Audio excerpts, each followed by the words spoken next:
আমাদেরকে যেভাবে কুত্তার মতো পিটায় মারছেন এদেরকেও রাস্তায় না কুত্তার মতো পিটান। মনে হয় গুজবকেও বিশ্বাস করে না, তারপরেও আমি বিনীত অনুরোধ করবো গুজবে যেন কান না দেয়। সাম্প্রতিক সময় আমরা দেখছি যে ফেসবুকে নানা ধরনের গুজব ছড়ানো হচ্ছে এবং কি আপনাকে নিয়ে অনেক ধরনের গুজব ছড়ানো হচ্ছে, এই বিষয়ে আপনি যদি একটু বলতেন। না, সামাজিক যোগাযোগ মাধ্যমে অনেক আগে থেকে অনেক গুজব চলছে। আমরা এই গুজবকে কোনো পাত্তা দিচ্ছি না। আমরা বিনীত অনুরোধ করব কেউ যেন গুজবে কান না দেয়। আর যারা গুজব ছড়ায় তাদের বিরুদ্ধে আপনার মেসেজ কি থাকে? মনে করি যে যারা গুজবটা ছড়াচ্ছে ফেসবুকে বা বিভিন্ন জায়গাগুলিতে, যদি তাদের বিরুদ্ধে কেউ যদি আইনগত ব্যবস্থা নিতে চায় তারা থানায় নিতে পারবে। পুলিশের একজন ঊর্ধ্বতন কর্মকর্তাকে নিয়ে এইভাবে গুজব ছড়ানো, ফেসবুকে নানা ধরনের পোস্ট দেওয়া, আপনার অসুস্থ হাসপাতালে ভর্তি, আপনাকে সরিয়ে দেওয়া হচ্ছে, এই যে নানা গুজবগুলো ছড়ানো হচ্ছে, এটা নিয়ে কোনো ব্যবস্থা? গুজবে কান না দেয় ভালো। মনে হয় গুজবকেও বিশ্বাস করে না, তারপরেও আমি বিনীত অনুরোধ করবো গুজবে যেন কান না দেয়। সবাই আমরা মর্মাহত। আমরা যারা পুলিশ বাহিনীতে যারা কর্মরত আছি, পুলিশ সদস্য, আমরা চাই নাই এরকম কাউকে আমরা মারতেও আসি নাই, আমরা মরতেও আসি নাই। আমরা আসছিলাম আমাদের পরিবারের স্বার্থে, আমাদের রিজেকের স্বার্থে। আমরা যে কাজটা এখন আমাদের হয়েছে, আমরা প্রত্যেকেই মানসিকভাবে বিধ্বস্ত, বিপর্যস্ত। প্রত্যেকটা পুলিশ সদস্য আমাদেরকে ব্যবহার করছে যারা, তারা আজকে দেশ পলাতক। আমাদের কোনো গার্জিয়ান ছিল না আমাদের রাজারবাগে। যাই হোক, এখন পর্যন্ত নাই কেউ। একজন আসছে, আমাদের দাবি দেওয়া আছে কিছু, আমরা কথা বলবো, আমরা সবার সাথে কথা বলবো। কথা বলার পর আমরা বসবো। আমাদের যে জিনিসগুলো আমরা এতদিন থেকে আমাদের মুখের যে তালা লাগা ছিল, এই জিনিসটা আমরা এখন ভাঙছি। আমাদের মুখের কথাগুলো এখন আমরা প্রকাশ করব যে আমরা আসলে কিভাবে নির্যাতিত হয়েছি এই নিম্নপদস্থ কর্মচারীরা। এই জিনিসটা আমাদের এই প্রত্যেকের কথা, এটা আমার কথা না। আমরা যারা আছি রাজারবাগে, যারা অবস্থান করতেছি এখন পর্যন্ত, প্রত্যেকে, শুধু বাংলাদেশে যারা সকল পুলিশের কথা আমি বলতেছি, বাংলাদেশের সকল পুলিশ যারা আছে তাদের কথা আমি বলতেছি। আমার মনের কথা আমি মনে করি, প্রত্যেকটা পুলিশ সদস্যের বর্তমান মনের কথা, আমাদেরকে বিপদগ্রস্ত করে পুরো বাংলাদেশের কাছে আমাদেরকে ধ্বংস করে যারা পলাতক হয়েছে তাদেরকে যাতে কোনোভাবেই দেশ ছাড়া না করা হয়।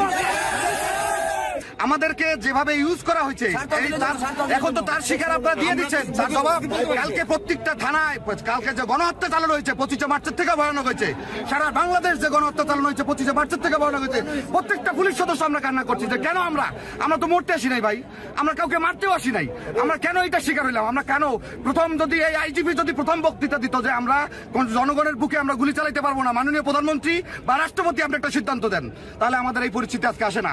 আমাদের পুলিশের রাজনৈতিক দল ছাত্র হাসিলের জন্য আমাদের ইউজ করছে। আপনারা অবশ্যই জানেন কারা কারা এগুলো করছে। 4-5টা এজেন্ডা পুলিশের হিসাব করে দেন। বিপ্লব, আমাদের আইজিপি হারুন, এজেন্ডার কারণে আজকে আমাদের এই পরিস্থিতি। আমাদের তাদের রাজনীতির চেয়ার ঠিক রাখার জন্য, তাদের অস্তিত্ব ঠিক রাখার জন্য আমাদেরকে সবগুলো মানুষকে বিপদগ্রস্ত করছে, সবগুলো মানুষের পরিবারকে বিপদগ্রস্ত করছে। এদের শাস্তি, আমাদেরকে যেভাবে কুত্তার মতো পিটায় মারছেন এদেরকেও রাস্তায় না কুত্তার মতো পিটান। আমি বিশুদ্ধবারে পুলিশ টেলিকমে আমি চাকরি করি। ওখান থেকে বাসায় যাওয়ার পরে আমি বাসায় থাকতে পারি নাই। আমি ছাদ দিয়ে রশিদে অন্য সাথে পালাইয়া চলে গেছে। আজকে 3 দিন কোনো বাসায় যাইতে পারি নাই। আমার বউ বাচ্চার সাথে যোগাযোগ রাখতে পারি নাই। আমি এখনো না খেয়ে আছি। আমি 2 ঘন্টা হাইটা বাড্ডা থেকে আসছি। আমার জীবনের নিরাপত্তা, আমার পরিবারের নিরাপত্তা, যারা দেশ ত্যাগ করে চলে গেছে তাদের বিচার চাই। এবং কি আমার পুলিশ ভাইদেরকে যেভাবে নির্মমভাবে হত্যা করা হয়েছে, তাদের যারা দেশের এই হারুন, ওই হাবিব, ওই মামুন, ওই মনির, যারা আমাদেরকে তাদের বিচার চাই। জনগণের কাছে বিচার দিয়ে গেলাম। কালকে যে ঘটনা ঘটে গেছে, এটা আমাদের সিনিয়র পুলিশ অফিসারদের একমাত্র ব্যর্থতা। আমাদের ভাইদেরকে যে আমরা হারিয়েছি, এটার একমাত্র কারণ হচ্ছে তারা ঘুষখোর, দুর্নীতিবাজ। ভাই, আমাদের মতো পুলিশ সদস্যরা যারা নিম্ন পদস্থ, তারা নির্যাতিত, তাদের কাছেও আমাদের কিছু করার থাকে না। আমরা ডিউটিতে যাই, আমরা হুকুমের গোলাম। আমরা যদি তাদের হুকুম না শুনি তাহলে আমাদের চাকরি থাকে না, আমরা সাসপেনশন হই। এই পরিস্থিতিতে আমাদের কিছু করা থাকে। আমাদের ছাত্রদের সঙ্গে কোনো বিরোধিতা নাই, দেশের জনগণের সঙ্গে আমাদের কোনো বিরোধিতা নাই।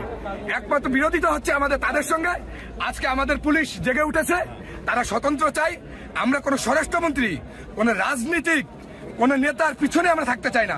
পুলিশকে স্বতন্ত্র করে দেওয়া হোক। পুলিশের আইজির কমান্ডে আমরা চলবো। আমাদেরকে কোন নেতা কমান্ড করবে না যে তোমরা বিএনপিকে ধরে নিয়ে আসো, তোমরা আওয়ামী লীগকে ধরে নিয়ে আসো। আমরা পুলিশ, আমরা কখনো চাই না বিতর্কিত হতে। আমরা জনগণের সেবা করতে চাই, মানুষের বন্ধু হতে চাই, আমাদের আস্থা আছে, আমাদেরও পরিবার বাইরে থাকে। আজকে আমাদের পরিবারের নিরাপত্তা নাই, আমাদের নিরাপত্তা নাই, আমাদেরকে মানুষ থুতু মারে। ভাই আমরা তো 1 টাকা খাই না, আমরা আপনাদের জন্য জীবন দিচ্ছি। আমরা 71 সালে দিয়েছি এই রাজারবাগ থেকে, আমরা আবারও দিলাম। এত জীবন কেন দিলাম? শুধুমাত্র এই বিসিএস অফিসারদের কারণে। তারা কালকে পারতো, যখন শেখ হাসিনা পালাই গেছে তাদের কাছে নিউজ ছিল, তারা পারতো আমাদেরকে সরিয়ে নিতে। তারা শুধুমাত্র এলএসএ একবার যদি বলতো বেজে তোমরা সরে যাও, আমরা সরে যেতে পারতাম, আমাদের এত পুলিশ নিহত হতো না। আজকে তাদেরই নির্দেশনার কারণে আজকে আমাদের এত পুলিশ তারা আহত হয়েছে, তারা নিহত হয়েছে। আপনার প্রত্যেকটা থানাতে আগুনে পুড়ে আমার ভাইয়েরা যেভাবে আছে, আমরা এখনো লাশগুলো পাই নাই। আমাদের ওই সিনিয়র অফিসাররাই তারা লাশগুলো গুম করে ফেলেছে। আমরা তাদের বিচার চাই, দৃষ্টান্তমূলক বিচার চাই আমরা তাদের।